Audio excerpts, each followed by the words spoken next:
Hello everyone, Luke Smith here. It is a Saturday, so we've got another quickie reading to do today. The first reading of December, and I forgot I need to bring up the lowdown of November. So let me just get this up quickly. Let me see, November there. Okay, here we go. So November was the 11th month of 2021 and marked 14 years since the initial publication of Chris's ED page. Now we're going to read his ED page in a later video, hopefully before the end of the year. Chris spent the entire month incarcerated, and his second appearance in court took place this month and was given another continuance to February 2022. Aside from that, multiple private DMs and catalogs made before Chris's arrest was leaked this month, and Chris wrote several more letters to fans and reams. So the highlights was, on the first, Chris makes a phone call from Gail to a fan called Corey Alderson. Wasn't that? Oh no, that I've already, because I forgot that was him first. I've already made a video on that. On the second, a catalogue from October 2020 Pennsylvania trip is leaked. On the third, the 14-year anniversary of Chris's Encyclopedia Dramatica page. On the 5th, the UK Bonfire Night, a set of texts from July 2021 MKR DMs on Chris leaving a Discord server run by Watchman is leaked. On the 6th, a catalogue from February 2021 on Chris discussing masturbation and his lack of a relationship is leaked. On the 8th, Chris writes another letter, which you probably read. On the 12th, a Discord message from July 2021 reacting to My Little Pony Gen 5 toys at a store is leaked.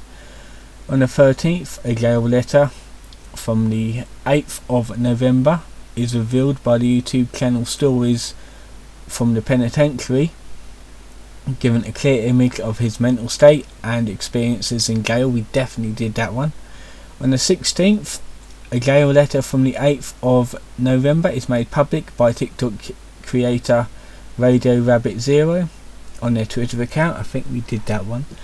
On the 16th again, Chris writes the fourth letter addressed to Kenneth Englehart.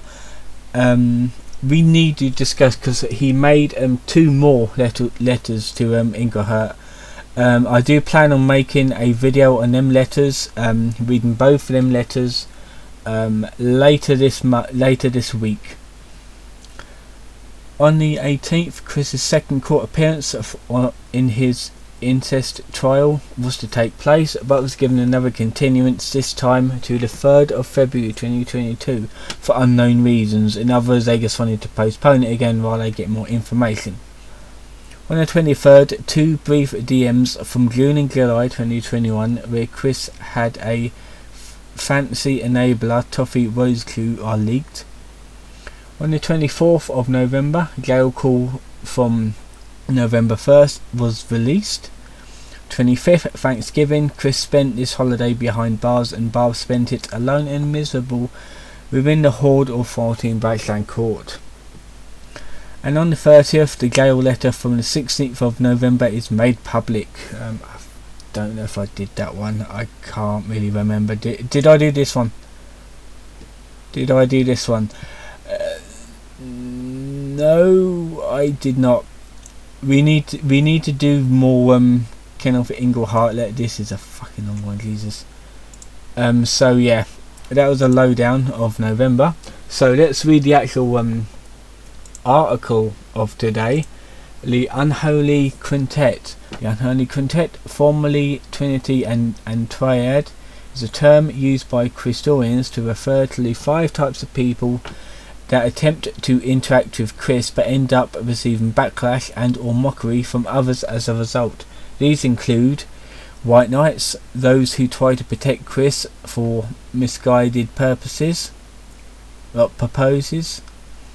A-loggers, those who feel Chris should suffer greatly from whatever comes to him. enablers, those who feed into Chris's self-destructive habits; Reens, those who try and fail to annoy Chris, mostly the people writing letters to him; Carpetbaggers, those who attempt to profit off of Chris's infamy for dishonest purposes. The evils of all 5 of these groups are best represented by Bella and her pseudo cult. Jacob Sockness is today the only individual to have encompassed all of them. So we get more of a description of each of them now. Also main articles, which probably won't do the main articles of them because I do this one today. So White Knights are people who feel sorry for Chris and feel that they need to help him overcome his demons. Out of all of the groups in the Unholy Quintet, White Knights are by far the most benevolent, but many are also naive to the fact that getting Chris to halt his self-destructive lifestyle is going to make him more than a message on social media or a Patreon donation. I'm going to take more. Okay. There is nothing wrong with feeling sorry for Chris, but without a combination of really tough love and proper resources, White Knights can unknowingly be as dangerous as Chris to Chris as the other 4, sometimes worse, especially if they play along with Chris's belief that Crickville and his characters are real, or donate large amounts of money that Chris will blow away on conventions, toys and video games. The level of devotion by White Knights vary greatly, and most moderate either back down or ask for a second opinion before making a fool of themselves, but the most fanatical may defend Chris even when it is clear as day that Chris was in the wrong. Criteria: a person who fervently defends Chris even after it's obvious that Chris was in the wrong; a person who constantly praises Chris even when such praise doesn't fit his overall character or skills; a person that believes that Chris's poor decisions can be overlooked because of his disability. Spoiler, it's not always the case.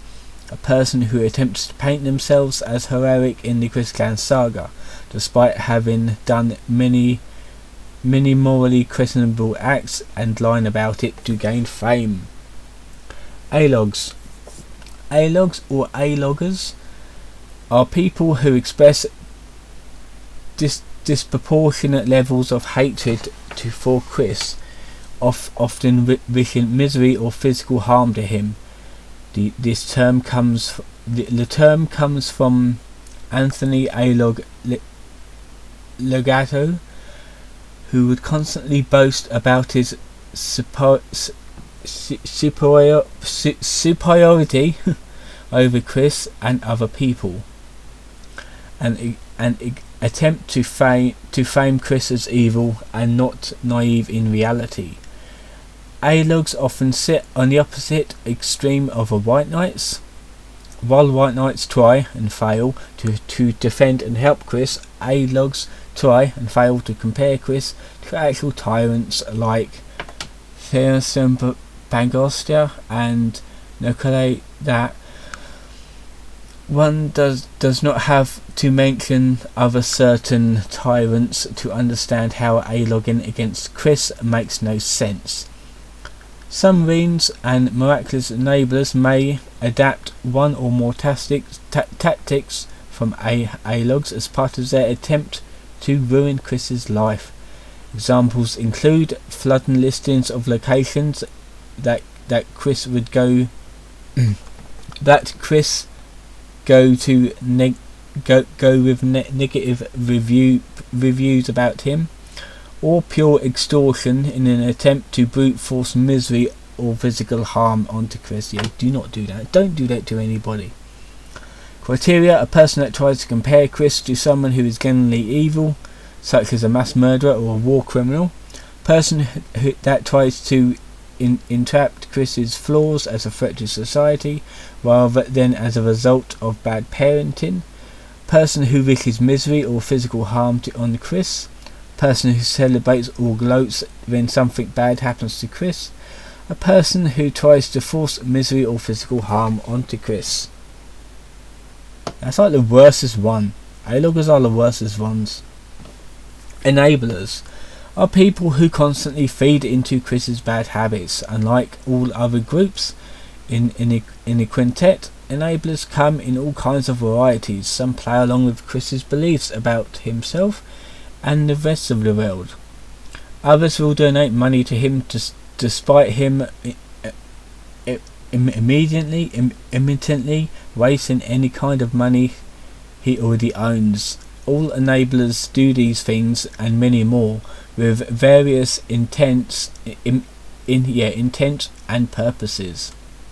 Enablers usually agree with and form a religion of Chris's belief that Quickville and his electric hedgehog Pokemon are real in the so-called dimension of C-197, where all fictional characters and OCs live, plus a multitude of other dimensions, and that he is the CPU goddess of the dimension and that of the dimensional merge, the apocalyptic event where dimension 1218, the dimension we live in, merges with C197 into dimension 1C numbers to bring fictional characters and OCs into the real world. Will happen in the very near future. They also usually donate large amounts of money that Chris will blow away to fuel his Peter Pan lifestyle. However, some enablers and weens, such as the Idea Guys, exploited Chris's weak grasp on reality for nefarious purposes. Enablers are the most harmful to Chris because it only fills his already hyper-inflated ego, which he answers no to no one but himself, and that people will always provide him in all cases, or provide for him. Okay. In the case of the Idea Guys, their exploitation of Chris's naivety not only corrupted the Sonic law, but their extortion nearly caused the financial ruin in May 2018. In the 21 years since the creation of Sonic, Chris's grasp on reality is deteriorated to a point that some white knights face having to play along with Chris's beliefs to get in touch with him. And even after, there is no guarantee that Chris will follow their advice. The works... Oh, okay, there's a full stop there, I didn't see that. The works of the enablers are so well recognised by Chris himself that he refers to them officially as devotees of Chris Clan Sonic, or more simply, devotees. Criteria: a person that encourages Chris to continue his Peter Pan lifestyle in some way. A person who pretends to believe Chris's interception of reality is fact. A person who genuinely believes that Chris's interception of reality is fact. Oh, okay, there's two different ones: pretends and genuinely. Person that exploits Chris's weak grasp on reality for miraculous purposes. And a person who donates money to Chris despite numerous warnings not to from other people. Yeah, never give money to Chris. In fact, never talk to him. I don't know why people still write him letters to reply to. I really don't. Weens are people that try and fail to ruin Chris's life. Examples of weening including trying to get him banned from places or websites that he visits, persistent spamming Chris's social media feeds with pickles and similar stuff to annoy him, or trying to get Chris kicked out of his house by getting the local authorities to condemn his house for demolition. However, there is a lot of confusion as to what counts as ruining. Some observers tend to erratically, I don't know, is that even a word? Use the term against any trolling attempts since the death of Bob Chandler in 2011. I can't believe it's been 10 years since his death. Fucking hell. Even if it succeeds, some that word again uses a term against anyone who contacted Chris, even if they do not even fit the criteria of any of the Unholy Quintet. Regardless of how the term is used, people trying to annoy Chris is utterly pointless, as Chris is no longer negatively phased by most trolling attempts. Attempts to ruin his life are also a very bad idea, especially with the devastating impact of the idea guys and the escalating financial crisis. The same goes for trying to harass a place for having Chris as a customer or patron. Some have now started to preemptively ban him, since they have better things to do than deal with wannabe trolls flooding their social media channels. Criteria: a person who tries and fails to annoy Chris will do harm in some manner and makes a fool of themselves as a result of it. A person that brags about Chris that brags and about trying to annoy Chris or ruin his life. A person who constantly blurts outdated Chris memes such as Goulet and Ian Brandon Anderson in order to appear relevant. Yeah, it's fucking stupid. That's old news, them phrases, come on. Carpetbaggers are people who exploit Chris's infamy for views, internet fame and other kinds of profit. Oh god, does that mean I'm a carpetbagger because I'm talking about him right now?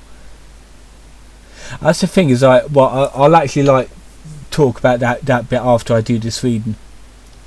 Often with the use of underhanded tactics, whenever it be through manipulating him in an elaborate scheme to gain attention, interviewing him for this purpose only, having him start in a project purely for fan service or any other purposes. In simple terms, carpetbaggers can be thought of as weens on steroids, as although they try to win fame through Chris, they actually manage to be somewhat successful in their endeavours, but ultimately gain online notoriety for it. Criteria: a person who tries to profit off of Chris's infamy, whenever for online attention, views or money through underhanded tactics. A person who has a bigger influence on the Chris Clan bubble, tries to take advantage of a controversy revolving around Chris in order to benefit for their own personal gains. A person who drives in said infamy and documents it when little information, if any, is actually given, leading to a spread of misinformation. See also Jacob Sockness, we already did a reading about him. The first person to encompass every single one of those things while trying to contact Chris. We also got some stuff here, and there we are. White Knights, A-loggers, enablers, weens and carpetbaggers. Yeah, that's the thing. Does that mean I'm a carpetbagger just because I document Chris and talk about his letters and calls and shit like that? Even these quickie readings. That's the thing, is that I do not earn any money for it. Like, people can donate if they want. Links are in the description for that, but I do not earn any money out of this. YouTube doesn't pay me anymore. I don't even earn enough. I even looked on Social Blade what I would earn every month, and it is very little. It said on there like I'd only earn like $500 a year, so that's not much. So I think that has been it for this video. Didn't expect it to be that long. I picked out a short one just in case. Yeah, that was the Unholy Quintet. Hope you enjoyed this video. Tomorrow will be a busy recording day because I've got a lot of things to talk about tomorrow, as well as 2 extra videos I need to record tomorrow. But the main one tomorrow will be the weekly recap, so stay tuned for that tomorrow, and I will see you guys then.